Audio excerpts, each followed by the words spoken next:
Sa likod ng kislap ng araw at ganda ng ating kapaligiran, may mga individual na may espesyal na pangangailangan. Ang kanilang kwento ay hindi lamang kwento ng pagpupursigi, kundi pati na rin mga simbolo ng tapang at determinasyon. Masakit ang matawag na disabled sa ating lipunan. Bukod sa hindi sila nakakakita, nakakarinig, at nakakagawa ng bagay na kayang gawin ng karamihan, ay mas lalo pang bumababa ang tingin nila sa kanilang sarili dahil sa diskriminasyon na kanilang natatanggap. Mahigit 6 na bilyon ang tao sa mundo. 6 na milyon dito ang may kapansanan. PWDs or Person with Disabilities ang tawag sa kanila. Ayon sa Batas Pambansa 344, ang mga PWDs ay nakakaranas ng kakulangan sa abilidad na gawin ang aktibidad sa paraang maituturing na normal sa isang tao. Sa dokumentaryong ito, masasaksihan ang inspirasyonal na kwento ng isang ina sa kanyang pakikibaka bilang magulang ng isang batang may espesyal na pangangailangan.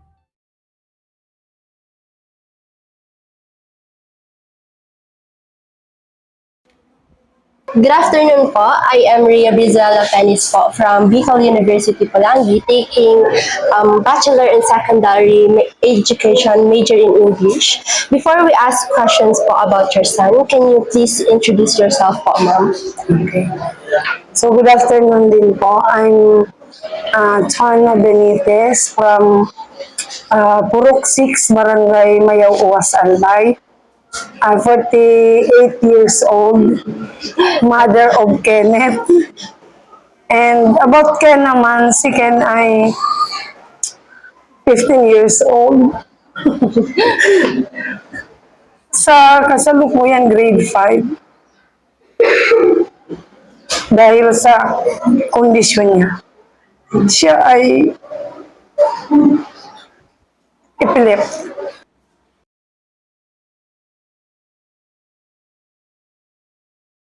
Now, let's proceed to the interview proper po. Ano po ang kondisyon ng inyong anak? Bago po sa kasalukuyan ay meron siyang epilepsy.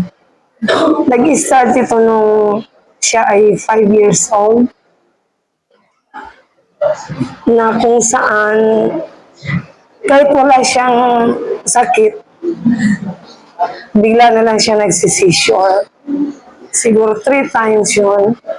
And then, lagi namin tinatakbo sa ospital at hindi malaman kung ano sakit. Hindi pa namin alam.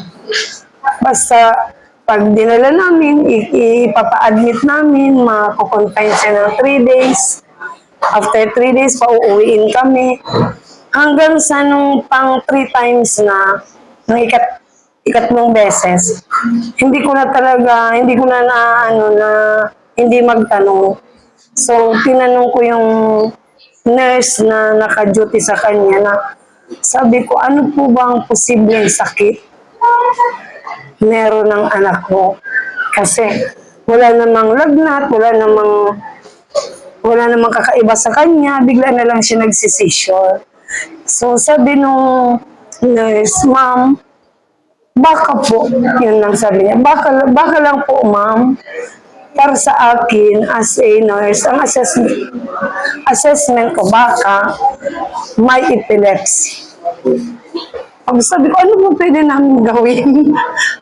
Sabi niya, ano yan, ma'am, pwede niyong ipatingin siya sa espesyalista,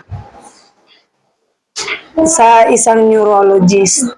So, after nung pangatlong admission niya sa ospital, nung nailabas namin, yun, pinatingnan ko siya sa neurologist. Medyo nakalayo pa kami kasi dito sa Bicol, ang hirap pumanap ng doktor na neurologist. Isa lang ang doktor dito. Hanggang sa dinala namin siya sa Maynila. At doon namin siya pina-check up at na-find out na meron talaga siya. Dahil sa merong ginawang examination sa brain, na kung saan yung tinatawag na EEG, hindi ko lang maano kung ano yung ano talaga ng meaning. Yun ang ibinagay na examination at doon nalaman na positive talaga siya. At kailangan niyang mag-maintenance ng gamot. Hanggang sa pagtanda niya.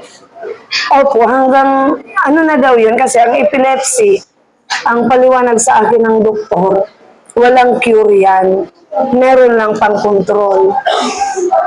Control lang ang gagawin sa sakit niya. Kasi ang epilepsy ay kulang ng oxygen ang taong meron yan. Kulang ang oxygen sa brain.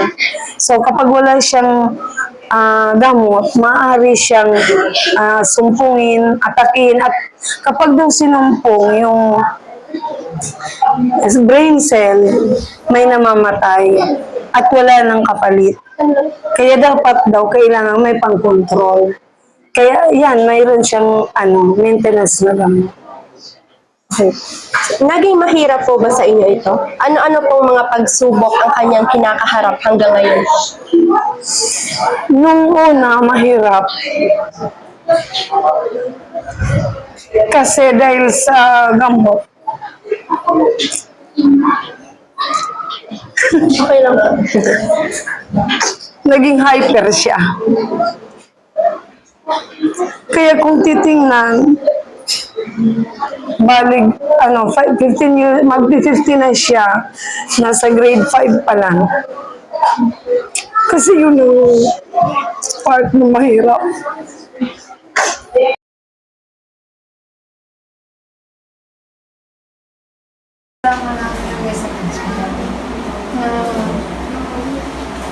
Kaming parent, alam namin.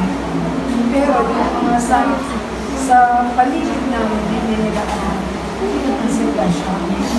Kasi yun ang sabi sa akin ng doktor, pag nag-maintenance ako, ang unang effect, magiging hyper siya. So ang tendency niya sa pagiging hyper niya, nananakit. Pag may nakita siya kapag niya bata, siya gusto niya sa pagkain. Pero ngayon po ang mahirap. Ngayon, okay na siya.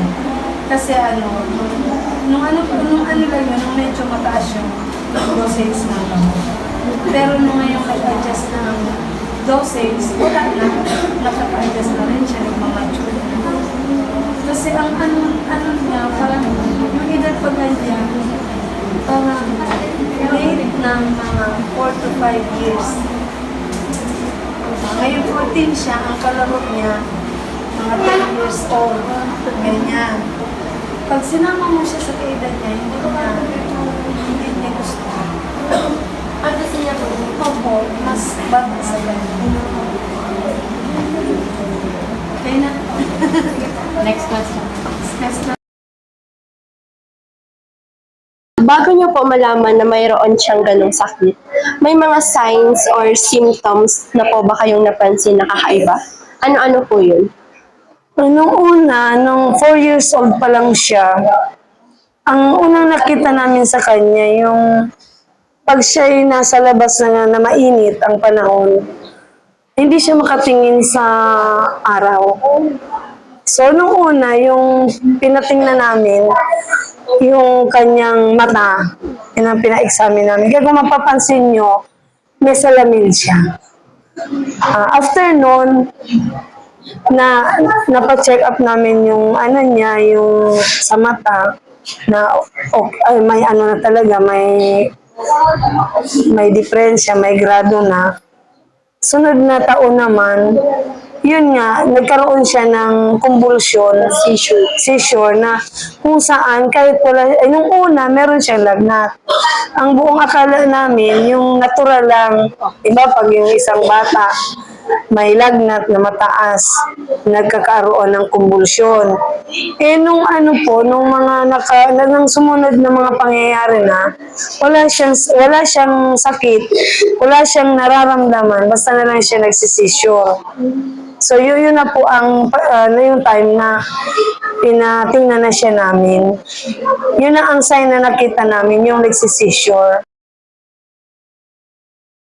Paano po ang sitwasyon nyo sa araw-araw? Like, in typical days po, ano po routine nyo? Sa ngayon na kasi medyo naka-adjust na, okay naman na ang aming sa araw-araw. May time lang na talagang ang bata na may ganitong kondisyon, iba sa normal. Yan, pag ayaw niya pumasok, hindi ko yung napipili.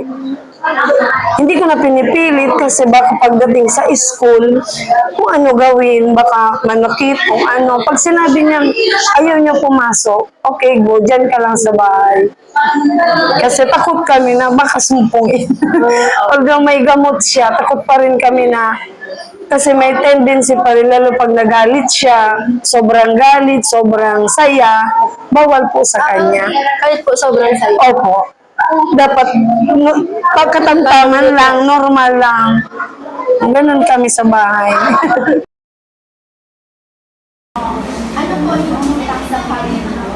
Sa'yo po, knowing na mayroon siyang ganong condition, naka-adapt po ba kayo agad o natagalan bago kayo masanay na sa condition niyo? Medyo natagalan mag-adjust. Kasi nung una talaga hirap tanggapin. So,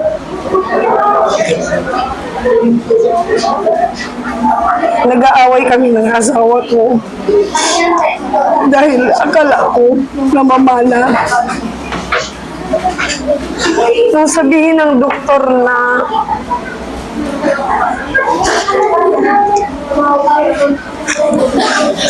ganun ang sitwasyon, talagang iyak ako at hindi ko matanggap agad. Dalawa lang kasi anak ko. Tapos sabi ko nga, kung na mamana, baka sa inyo meron. Sa amin wala niyan, sabi ko. Ayun, nung ipinaliwanag sa akin ng doktor na, Mrs., kasi doon mismo kami sa harap ng doktor, nung pagsabi ng doktor na, paano to, Mrs., Mister, positive ang anak nyo. Tapos nung sabihin ko, meron yan sa inyo. Wala naman yan sa amin, sabi ng doktor. Mrs., hindi sa lahat ng pagkakataon, ang karamdamang ito ay namamana. Maraming dahilan o maraming pwedeng maging pwedeng dahilan na magkaroon ng isang bata ng ganito. Ang una pala niyan, yung dapat ang nanay pag nagbubuntis, hindi stress. Isa daw po yan. Tapos, hindi ka stress, relax ka lang. Ito talaga, medyo na-stress ako niyan. So, matagal ako naka-move on. Ika nga. Kasi nga, yung sitwasyon niya na kahit may gamot na siya noon, meron pa rin time na sinusumpong. Tapos yung pakikisalamuha nga, yung naging hyper siya, ang hirap. Kasi ang sitwasyon namin, pag siya lumabas ng bahay, sabi ko, binabantayan namin. Kasi maya-maya, hindi pa ngayon ilang minuto, may papunta ng bata, nakalaro niya. Siya sasabihin sa akin, Auntie, si Ken, ginanito ako, sinaktan ako. Kaya talaga mahirap i-adjust yung sitwasyon nung time na yun. Pero sa kasalukuyan na nagmamature na siya at nung nag-start siya mag-aral, okay naman na ang sitwasyon. Kasabay ng pagtanda ng inyong anak ay ang pagtanda rin po ng magulang. Kayo po ba, may instances po ba na napag-iisip-isip nyo na paano po ang magiging sitwasyon ng anak nyo if hypothetically lang po, wala na kayo sa tabi nyo? Talagang naisip ko yan. Ang ano ko lang, kasi di ba may isa pa akong anak, yung panganay, siya ang kinakausap ko. Sinasabi ko na, si Ken, kayo lang dalawa, sa'yo lang yan. Ikaw mag-aalaga niyan. Kasi kami talaga patanda na. Darating ang panahon na mawawala kami ng papa mo. So, si Ken, sa'yo yan. Ikaw mag-aalaga niyan. Kasi ikaw ang kapatid. Hindi mo yan pwedeng ipa-adapt kung kanino man. Kaya, sa'yo yan. Yan ang ano namin, ang usapan nung panganay ko. Nire-remind niyo po siya. Opo, na si Ken, nakita mo ang kondisyon kasi ano na siya, 7 years old na siya nung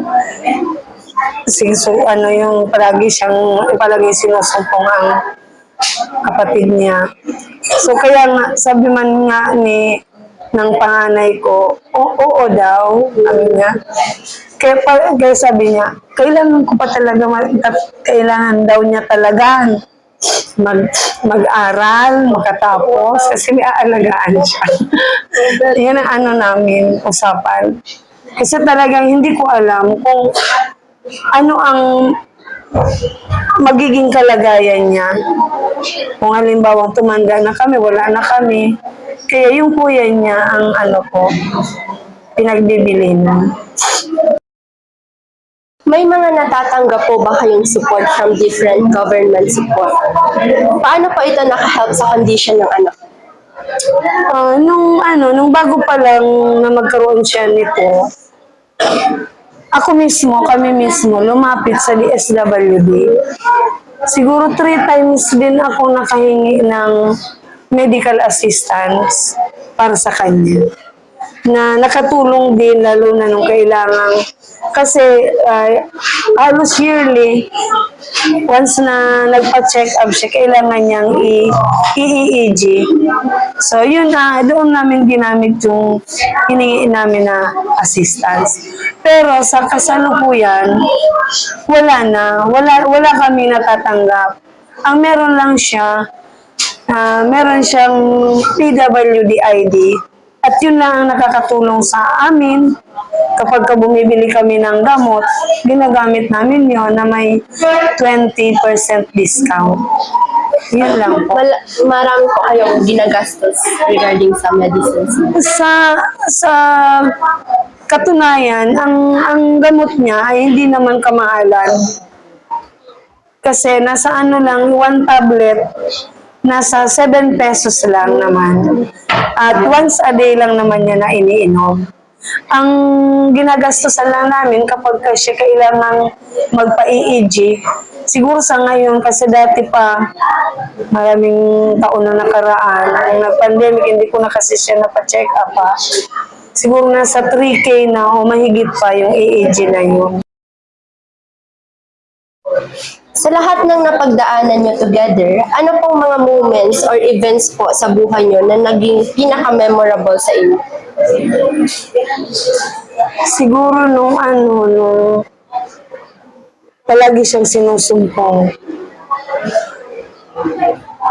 na kasi dati nasa malayo ako naka-assign sa bundok. Tapos may time na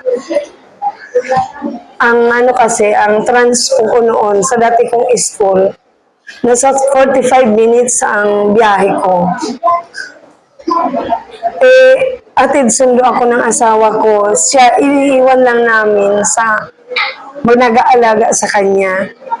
So, yung mga moment na yun na pagdating ko doon sa school, may text sa akin na, balik ka. Kasi si Ken, sinumpong. Hindi ko alam kung lilipad ako para lang makabalik.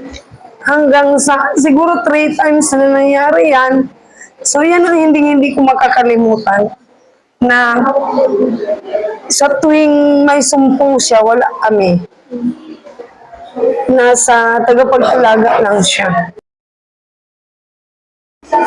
Based sa experience nyo po in handling a person with disability, anong advice po mabibigay nyo sa katulad nyong parents with same situations po? Siguro, mahabang pasensya at pangunawa. Kasi ang bata or ang tao na may ganong kondisyon talaga uunawain. Yun ang napaka-importante. Uunawain mo siya sa pag-uugali niya, kahit sa mga sinasabi niya, talagang kung ma-observe lang ng isang tao na hindi niya alam ang kondisyon ng isang bata na may ganito, baka sabihin na hindi disiplinado ng magulang. Kaya talagang, ang masasabi ko lang, mahabang pasensya at pangunawa. May natatanggap po ba kayong support from your community? Can you share any instances po where the community support made a positive impact on your family's journey? Wala. Yun lang. Wala akong natatanggap na anuman. Kasi sa assistance nga, kung hindi ka lumapit, na ikaw mismo ang humingi, saka ka lang mabibigyan. Pero yung kusa na may magbibigay, wala. Nahihirapan po kayo? Opo. Sarili, sa pamilya, tulong-tulong, yun ang ano namin sa pananailangan niya. Kami ang sumusuporta. Pero galing sa community, masasabi ko.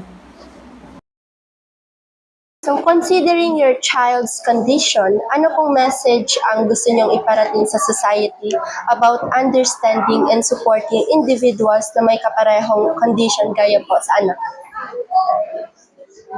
Masasabi ko lang,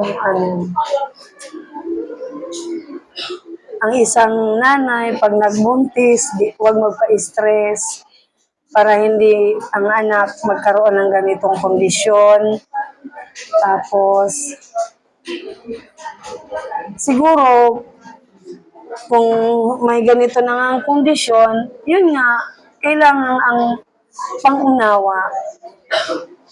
Unawain ang isang taong may ganitong kondisyon at pagpasensyahan. Dahil talagang hindi mo ma-compare siya sa normal na bata o sa normal na tao. May kakaiba talaga siyang katangian compare mo sa normal. Kaya siguro, kung maaari lang, iwasan natin na magkaroon ng ganitong kondisyon ng isang tao, mapabata man o matanda. Dahil talagang mahirap. Dahil walang totaling gamot, meron lang pang control sa session. Yan lang. So, thank you so much po, ma'am. We appreciate your effort in making time for this interview. You're welcome. Thank you po, ma'am. Sa ating buhay, isang katotohanan lamang ang magwawagi. That these people with disabilities do not become less human because of what they lack. Therefore, we should create a world that is more understanding and caring for them. Let us strive to break down barriers and build inclusivity, ensuring that everyone has equal opportunities to thrive and contribute to our society.